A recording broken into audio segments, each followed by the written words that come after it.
Don't just live for tomorrow, or just live in yesterday. Just be glad for all you have that's in today. Hey everyone, Connie here, and welcome to my blind reaction to Harley Quinn Season 2, Episode 4. And last time, we had a couple things going on. Catwoman appeared. Really excellent version of Catwoman. Really enjoyed the voice performance and just like, the way she, acted. That's the wrong way to put it, probably. But I don't know. I guess it's just like I've seen many versions of Catwoman over the years, live action, animated, all that, and it's just like this is one of the better ones to me. Outside of the comedy aspect of it, like the idea that she's just always stealing shit, always just swiping everything from around her. Um, I like the general personality she portrays through her voice, through her just physical actions, the looks she gives others and stuff like that. Just the way she interacts with other characters, such as Ivy, for example. I think it just really sells Catwoman to me as to what Catwoman should be. A sexy, just sultry, uh, maybe slightly flirtatious cat burglar who has a penchant for shiny things. um, and is really smooth, really quick, really smart, really observant. It's like seeing these things in action through this version of the character is great. But we also saw a couple other things happen last episode. Uh, See, Harley and Ivy were working with Catwoman in order to break into this Trapmaster guy's place in order to get Firefly's heat gun because Harley needs it in order to take on Mr. Freeze. So they break in, eventually get the heat gun and escape, but we don't really get any follow up with that yet. So I assume we're gonna get that this episode. Meanwhile, we also had Kite Man make a real return here in season 2, and he does so by proposing to Ivy.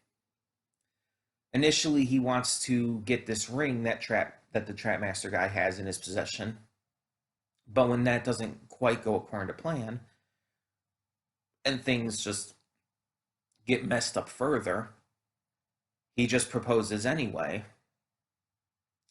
And unfortunately for him, Ivy is, with everything going on at the moment he does so, Ivy is just completely overwhelmed and can't really handle it.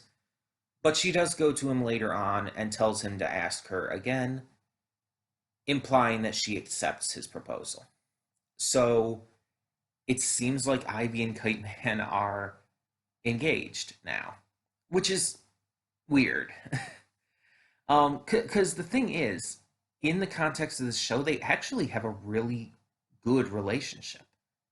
It's wholesome, it's sweet, it's clear that they both care for each other. And honestly, even though Kite Man is a huge dork and a bit of a dipshit, he treats Ivy with respect. He treats her extremely positively.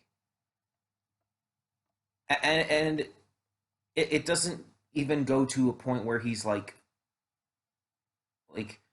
going overboard and kind of worshiping her so much that it leads to a bit of a toxic relationship between them. No, he actually just genuinely treats her well. And it's it's actually kind of sweet and it's actually kind of likable as a relationship, even though as a fan of these characters, of course, I still want Harley and Ivy to end up together. But honestly, I can't say I dislike this relationship. I can't. It's just a genuinely really good relationship. And it's weird to think that I'm saying that. I just never thought I would think of them as being so perfect for each other. And I'm not saying that Ivy and Harley aren't in this series. It's been made very clear multiple times that Harley and Ivy are perfect for each other as well, and that they care greatly for each other. But there's a very big difference in their kind of relationships. While Ivy and Kite Man are just extremely positive and wholesome, Harley and Ivy have been shown to fight. They've been shown to have issues. But they genuinely do work them out with each other. They care for each other greatly, and they make mistakes, but they always work to fix those mistakes. And if those mistakes can't exactly be fixed per se, they try to be better going forward. And I think that's a positive influence too. Having these characters who, in a couple situation, would do stuff like that, would make mistakes and do things wrong and whatnot, but then work to better themselves in the future. Like, that's a great influence for the viewers. Um, it's definitely positive and real, because let's be honest, although her and Kite Man are extremely wholesome and everything, not all relationships are like that. And not all relationships that are like that stay like that. So, showing a couple that fights and messes up and gets on each other's nerves from time to time, it's like that's a lot more realistic. And again, it's a very case by case basis because every couple is different. Every couple is different. Every couple goes through different issues. Every couple goes through their own kind of relationships and just, excuse me, their own ideal, like,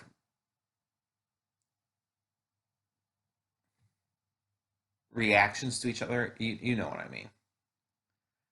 Couldn't think of the right way to word that. But it's like every couple is different. Every couple handles things differently, and every couple needs to, because every person is different. It's not going to be like a cut and paste option every time for all of these people. So the fact that Harley and Ivy's relationship does work differently from Ivy and Kite Man's is good. It shouldn't be the same. It's very clear how much Harley and Ivy care for each other, and it's very clear that their relationship is positive, that they build each other up and help each other in important ways. But it's not the same as Ivy and Kite Man's.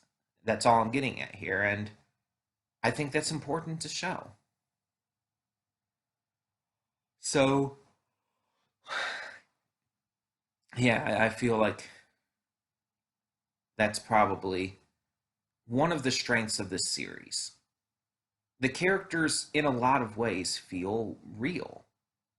They feel like they have real concerns, real ideals, real thoughts, and just personalities.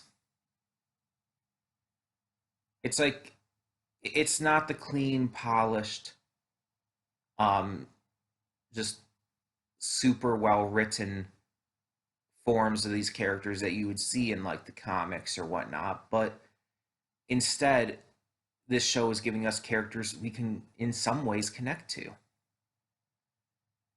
and enjoy, because it's like, oh yeah, I get where this character's coming from. This character might be like a 7 foot tall shark, but I understand like what he's going through. I understand his point of view.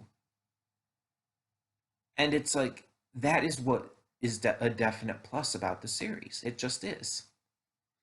Um, and yeah, the stellar writing and comedy and everything is great.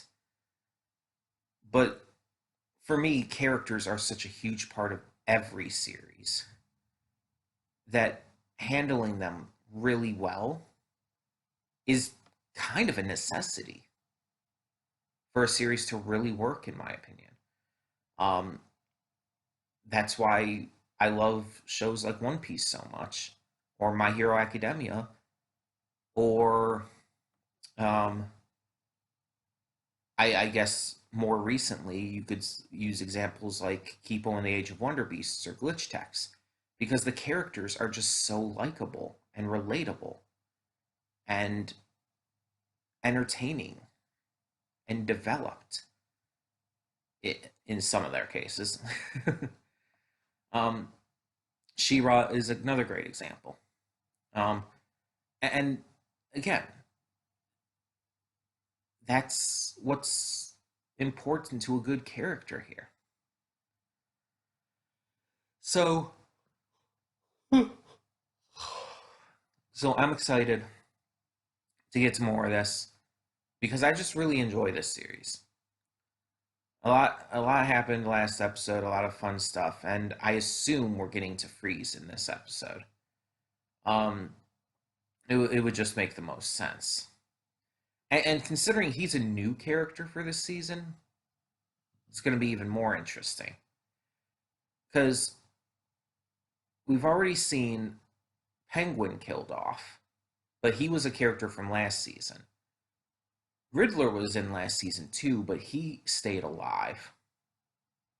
And he's just kind of running on a hamster wheel because he likes the exercise. And now we're on to Freeze, but we've also got the likes of Bane and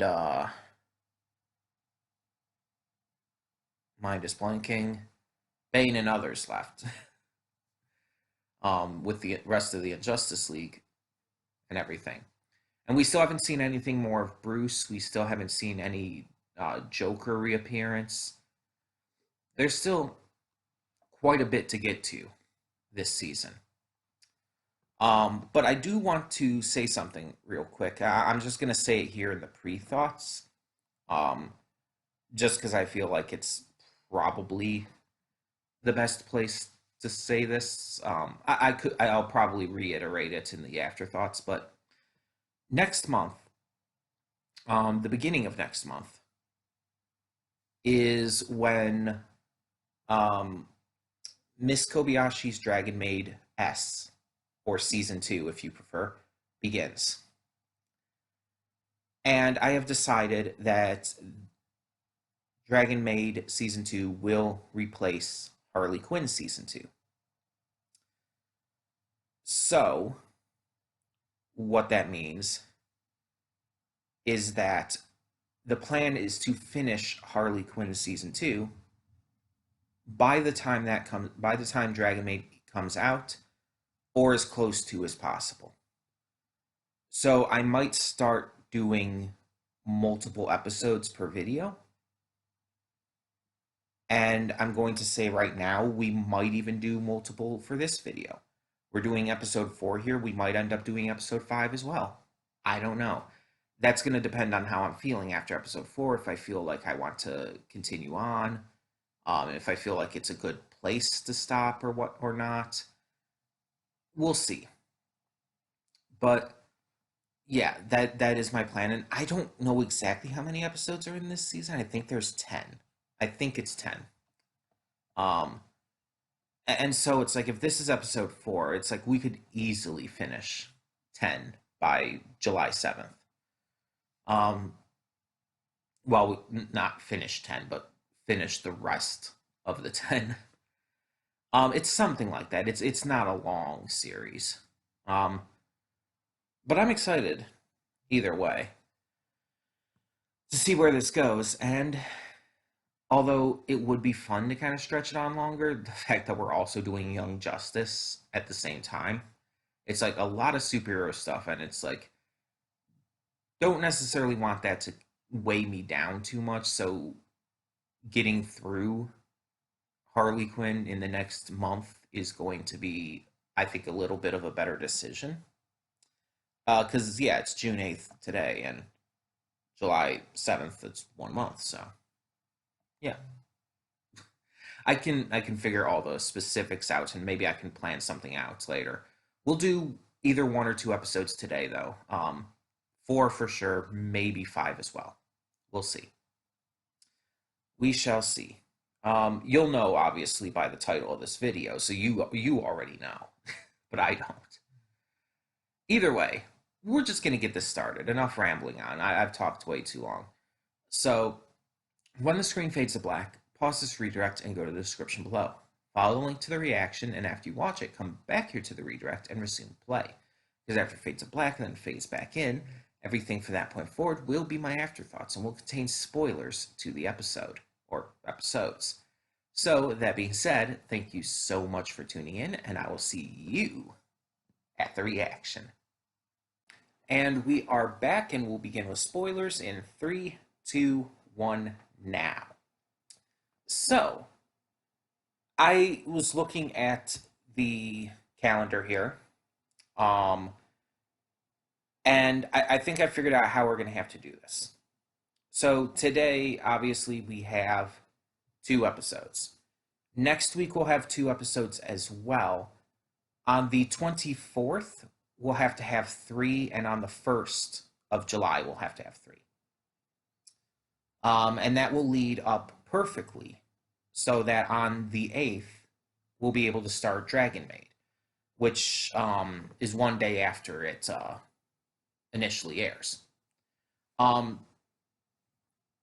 That seems like the best way to do it. That way we're getting to Dragon Maid pretty much right away. And it just seems like that's just what we got to do at the moment. But, so that means, once again, 2 episodes next week as well. And then on the 24th and the 1st, 3 episodes.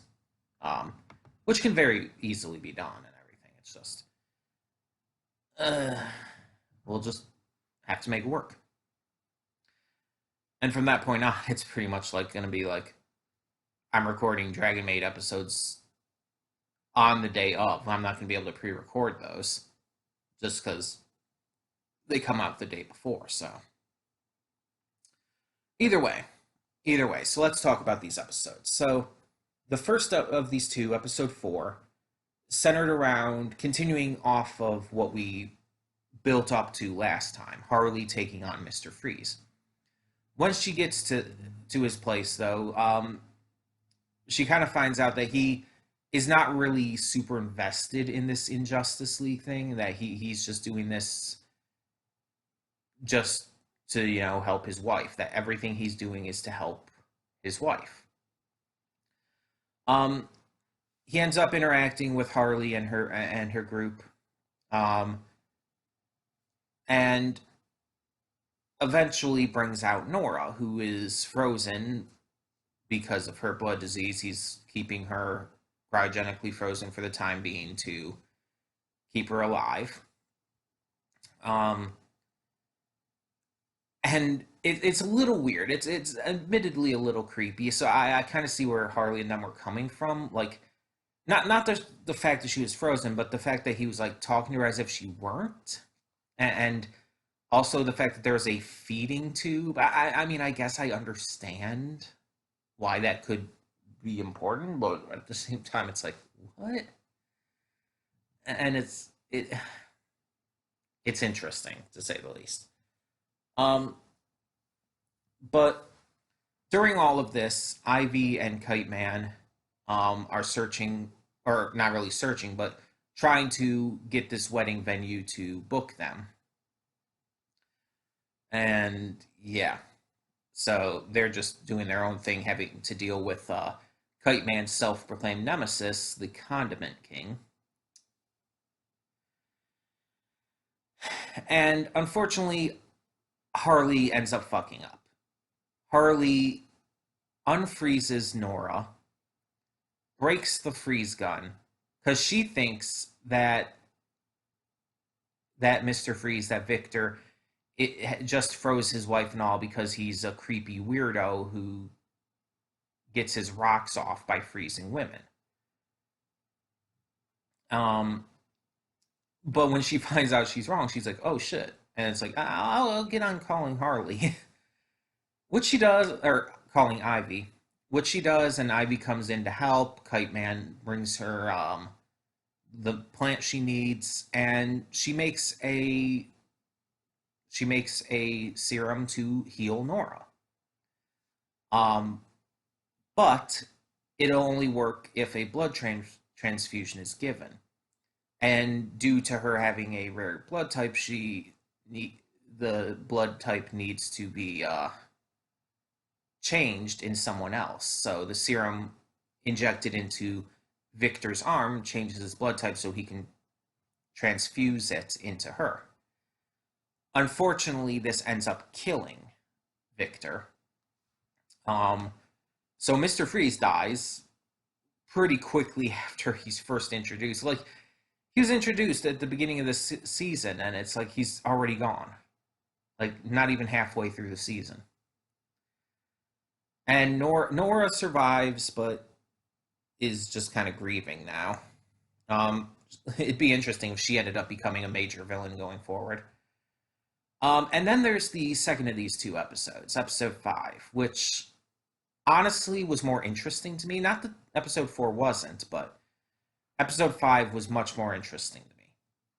So it starts and ends off. The episode is bookended with a fourth wall breaking kind of gag towards the overzealous and just ridiculous fans who take things a little too seriously sometimes.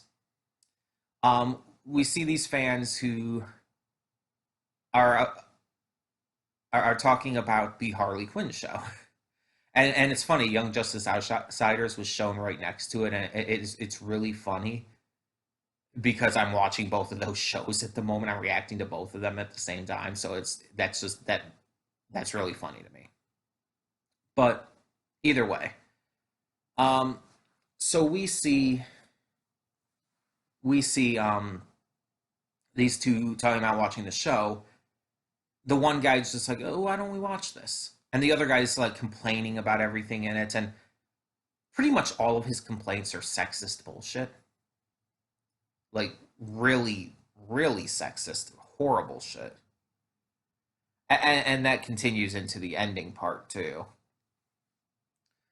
Um, and so it's very clear what the creators of this are trying to say with this. Um, but they see that the synopsis for the new episode is that Harley and Ivy are barely in it. It's about Batman and just him waking up and getting back into the swing of things and stuff. And so this sexist creep decides, yeah, okay, let's check it out. Um, and I want to mention something about this because I've talked about before how one of the big things that pisses me off about Teen Titans Go is them openly mocking their audience in the show and, well, outside of the show as well. How they go at their audience for complaining about the show. And I feel like some people might try to say, like, but aren't you kind of advocating for the same thing here by, like, noting that you enjoyed how they were poking fun at these people in this one? The problem is it's a very different situation, first of all, because the with Teen Titans Go, they're making fun of people who are just bringing up, like, complaints about how the story is, how the characters are comparatively to the, I guess you could say, original Teen Titans cartoon, and how it gets a basic misunderstanding of their characters. It just completely like destroys what their characters are all about. And with this, with Harley Quinn season 2 here, it's specifically making fun of sexist fans in this guy's case, of really horrible pieces of shit out there who it's not just like criticism towards the show, it's them, their criticism literally being steeped in sexism. And it's a completely different situation because of that. It's like if there are certain fans out there who are going to be disgusting sexist pigs, and that's their motivation for their complaints for a show, then yeah, their complaints aren't valid. If your complaints towards the show are based solely on just the characters and the story and how the show portrays these characters and all of that, then that's a valid complaint. And that goes for any show too. When people complain about One Piece, let's use that because it's my favorite show. When people complain about One Piece and say they don't like how the characters are portrayed or don't like how the story is portrayed or how it's dragged out because it's so long, it's like, okay, I don't agree with that, but those are valid complaints. I understand where you're coming from. I get it, especially with the series being so long thing. It's like I understand.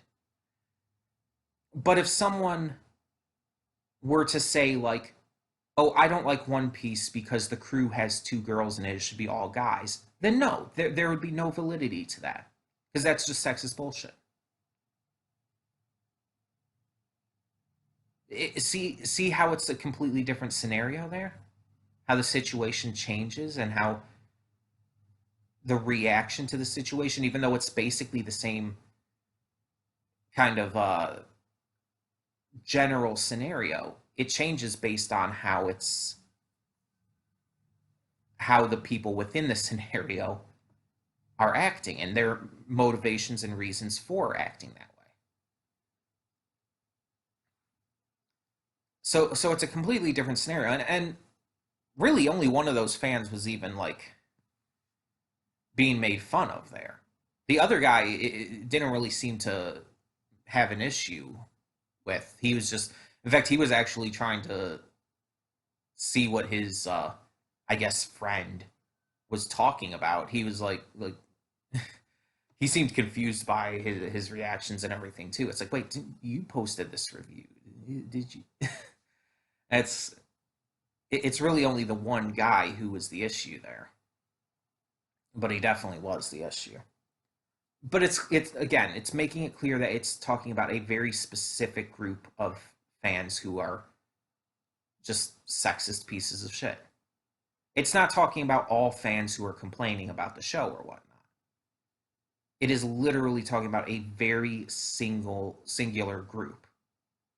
And for a show like this, for a show like Harley Quinn that is so focused on progressive ideas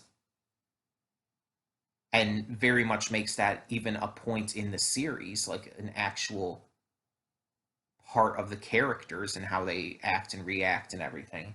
It's like, yeah, of course this show's going to make fun of those people.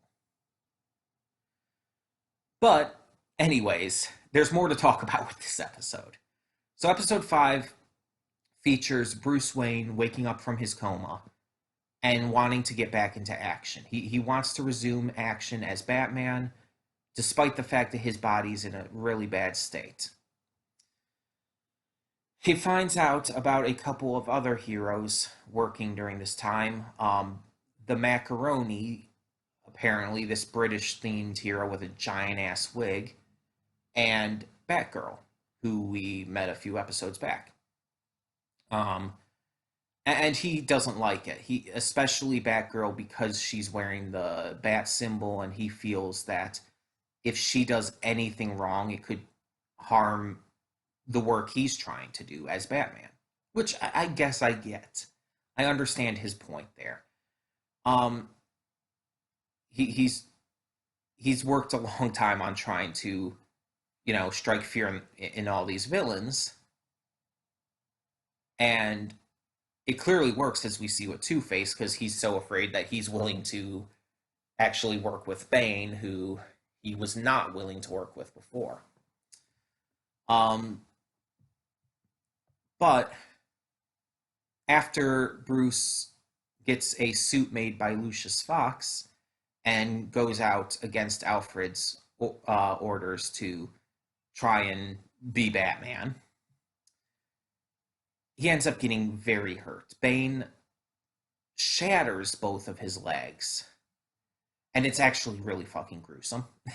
It's it actually bothered me, and not a lot in the show actually bothers me like that because again, this series has so much gruesomeness, so much blood, so much violence that it's like there's not a lot in the show that actually gets to me because it's all like this. So when something like that happens, that it actually bothers me, like that's impressive to me. Um, so that was pretty damn gruesome. But Bruce ends up realizing that he needs to be able to rely on others during this time. So he finds out that the macaroni is Alfred. And so it's like Alfred's been acting as a hero this entire time, which is awesome. I love that Alfred's been doing hero work. And he chooses to trust in Batgirl because of this all. So he has Gordon and Batgirl work together, and it seems like we're possibly on the path of restoring Gotham. A bunch of the villains have already been taken out. Batman is technically back. Batgirl and Gordon are going to be working together without Barb revealing her identity. That's going to be tricky. Um, but I really want to focus here talking about Batgirl for a second. I was really excited to see her return here because after we saw her a couple episodes back, I really wanted to see where they took her character. Because this was definitely a different version of Barb than we've seen in other versions. She's very smart, yes, but she's also very much a kid.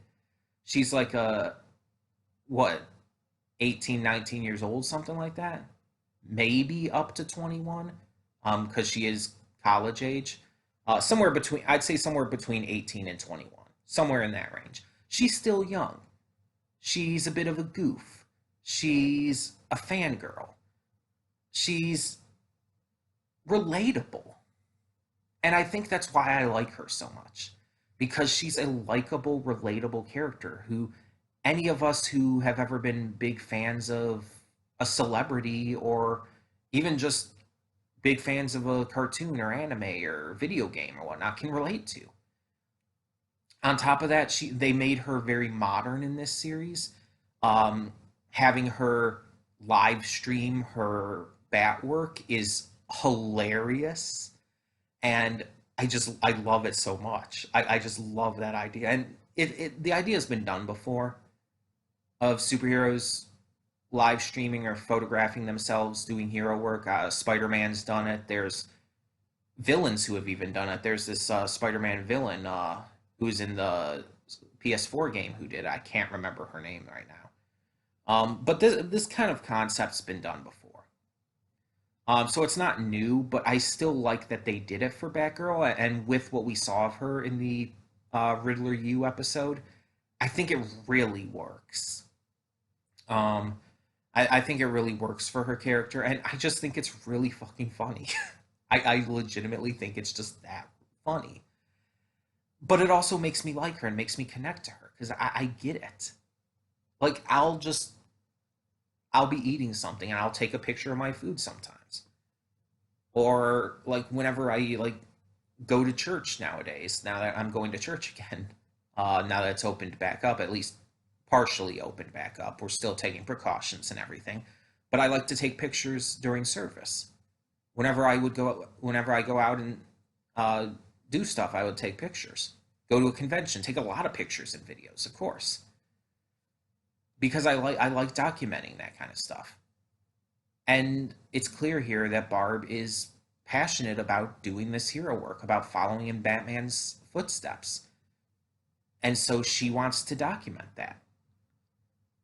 And she's using streaming as part of that. And that's great. It's modern, it's real, it's relatable. I think it's a fantastic idea. Um, and again, it works so well for her character. Seeing her meet Batman and fangirl over him and say that she stands him was also fucking hilarious. Like the fact that she used the word stands. Um, and I mean, it was proper use of the word, of course, but it's just like, okay, I get it. I get that this is a modern show with very modern characters, and it's like, oh my god. The funny thing is, people have used that word so out of context since it became popular. Um, for those who might not know, the word comes from the Eminem song "Stan," which is about an obsessive fan, and it's not meant to be viewed as healthy. It's not a healthy kind of admiration for someone. So people have come to take it though as like just meaning this obsessive like love for something or someone. This admiration that goes beyond just simple admiration. It's again like extreme. But people have been taking it like a more positive aspect of that, and it's like that's not the point though. Um, it just feels like it was taken out of context, um, and is used way too often in the wrong manner nowadays. But I mean, it's harmless, I guess. And let's be honest, language changes, language evolves as time goes on. So there's no harm in doing it, in saying that kind of stuff. So it's not really that big of an issue. It's just it's a little weird just because I do know the origin of the word. Um, but yeah, so we see that Batgirl is going to be an ongoing character. Don't know how constant, but at least somewhat consistent going forward, it seems. While Bruce is healing and everything. Still haven't gotten anything in regards to the Joker, though. Because season one, I believe, ended with an implication that the Joker is still alive. So I don't know what's going on with that yet. But I mean, I guess maybe we'll find out. Um, and not much of anything changed in regards to much of anything else in these episodes. Like Ivy and Kite Man, they're still going ahead. Like as always, nothing's really changed in that regard. Two Face and Bane are still at large. They haven't been captured or defeated.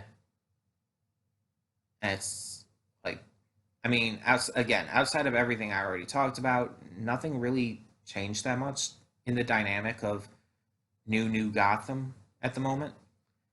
So we'll have to see what happens next and what they do next. Because we're not even technically halfway through this season.